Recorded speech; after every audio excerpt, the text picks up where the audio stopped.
Hey guys, Professor Bill, Comic Book University, and Man-Thing, issue number 4 of 5, by R.L. Stine. Guys, basically, I'm going to tell you right now what happens in this comic. Man-Thing is there as Ted Sallis, and he's just, regular Ted Sallis, and he's got to stop this chick Irene from cutting off the head of the old father, and he turns into Man-Thing, but he's really tiny, and they chop off his head anyway, but it's just an illusion, and he wasn't really Man-Thing, so then he goes to jail, and this chick comes, his old ex-girlfriend, and she says, I'll help you, but first give me a kiss. And he said, okay. And it turns out it's actually a gigantic python, and it grows even bigger, and it coils around him, and then it swallows him. And then he turns into Man-Thing inside of the thing, and he explodes out of it, puts a hole in the wall, and that is a nexus into an alternate reality. And he walks through, comes face to face with this Irene girl, and is like, hey. And she's like, hey. And says, go talk to this guy with eyes. And he goes, talks to this guy with eyes. I actually thought it was going to be the Orb. Remember from like the original Sin storyline and all these different Ghost Rider stories? Yeah.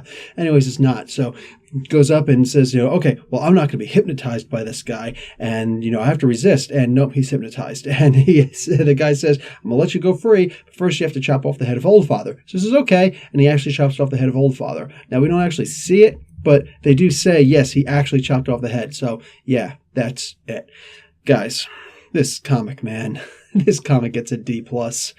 Like, it was good in a really funny, stupid way, where just like so many silly lines in here, so much silliness.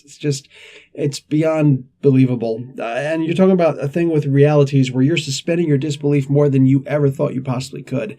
The next story in here is basically just some little thing, which was, it seems like the second stories are always better than the first stories, the Are You Afraid of the Dark kind of stories. Basically, it's this guy who goes around killing werewolves, and turns out he accidentally killed a regular guy, and he chopped him up like it was a werewolf attack. But he's never actually, this was the first time he ever went out looking for werewolves. So anyways, the other guy kills werewolves, so he was trying to join him. Whatever. So it turns out that that's all that anybody ever did, was there weren't real werewolves. They were just getting drunk and they made a mistake. So they chopped them up and made them look like werewolves. So these guys are actually just killers. Yeah.